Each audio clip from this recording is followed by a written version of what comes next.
This is Optimal Finance Daily, episode 450, Should You Pay Cash for a Car? By Paula Pant of AffordAnything.com. And I'm your host and narrator, Dan. I'm here each Monday through Friday bringing you some of the best personal finance content from some of the best blogs on the planet. And don't forget, we do book giveaways to random people on our mailing list. So if you're not on that list yet, please come by oldpodcast.com and join just by entering your email address. And I'll give you a reminder about that at the end of the show. So for now, let's get to it. Let's hear today's post as we optimize your life.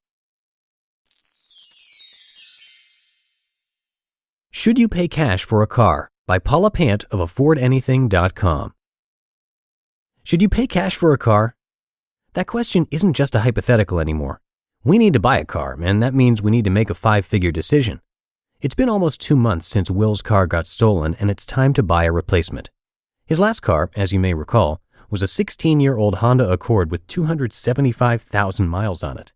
This time, he decided to shoot for something nicer. I'm thinking of buying a well-made Japanese car between 5 to 7 years old with 50,000 to 90,000 miles on it, he told me. Hey, what a coincidence. That's my dream car too. He set a budget of $10,000 for his car purchase, and obviously he planned to pay cash because taking out a car loan is stupid, right? Right? Well, that's what I always assumed until 3 finance bloggers told me I'd be nuts to pay cash. It began with a podcast. You see, it all started one night while I was recording a segment for the Stacking Benjamins podcast. Have I mentioned that I have a weekly podcast segment? We're the number 7 investing podcast on iTunes. Come on, do the sports chant with me. We're number 7. We're number 7. Anyway, I'm one of 4 people on this podcast segment. The group of us are chatting one evening, and I mention that Will and I are planning on buying Will's next car in cash. The podcasting guys reply, why? The question caught me off guard. Why wouldn't we pay in cash? Cars are supposed to be purchased with cash. We're not raiding an emergency fund or shortchanging retirement to make the purchase. We have plenty of savings for home repairs, car repairs, health savings accounts, travel, and quarterly taxes. We have cash reserves for all of our rental properties. Our retirement accounts are maxed out. On top of all that, we have some extra money floating around. We've been scratching our heads trying to figure out what to do with it. Then Will's car got stolen. So why wouldn't we use a small portion of that, $10,000, to buy him a 7-year-old replacement vehicle in cash? Here's why, the podcasting guys reply. Car loans are going for 2% APR. You could take out a loan at 2% and invest the $10,000 cash for a better return, they said. I tried to imagine what that would look like. First, I would make a lump sum $10,000 deposit into an investment account so that I'd know I was actually investing the cash rather than frittering it away. Then I could invest the money into an S&P 500 index fund. Historically, those have a long-term annualized return of 7 to 9%. That's substantially greater than the 2% APR that a car loan costs. In other words, I could borrow at 2%, invest at 7 to 9%, and pocket the spread. The idea made sense. I floated it by Will. Are you smoking crack? He replied. What do you mean? You want to borrow money and put it in the stock market, he explained, slowly, placing the emphasis on borrow. That's the worst idea I've ever heard. I'm talking about a broad market index fund, not Facebook stock, I offered. He shook his head. You've lost your freaking mind. How about paying off the mortgage? Okay, so that wasn't going to work. I brainstormed that night about how else to optimize the cash and came back to him the next day with an alternative. What if we borrowed money for the car and put the $10,000 towards paying off the mortgage? I figured that idea would get him listening. He loves chatter about paying off the mortgage.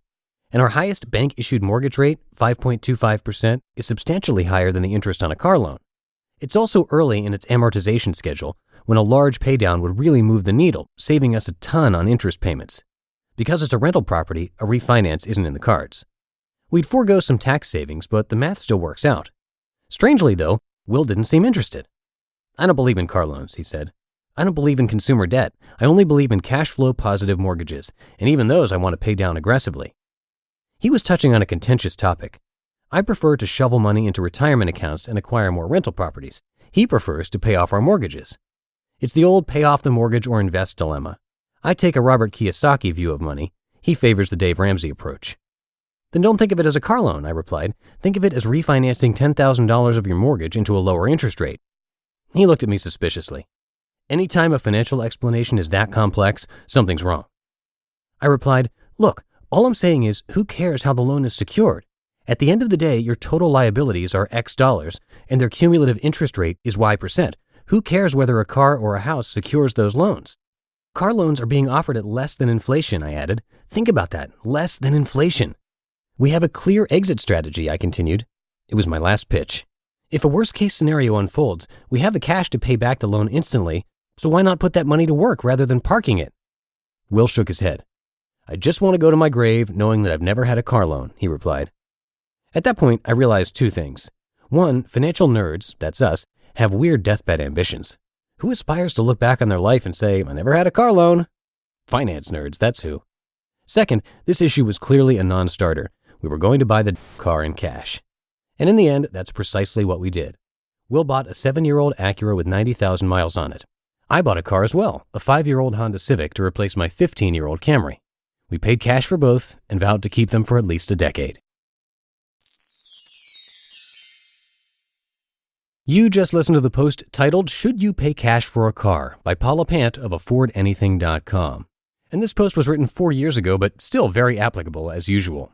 And don't forget, we give away books to random people on our mailing list, and you've got to be on the mailing list to win. We've given away a lot in the last month, but we also give away helpful spreadsheets to optimize your finances.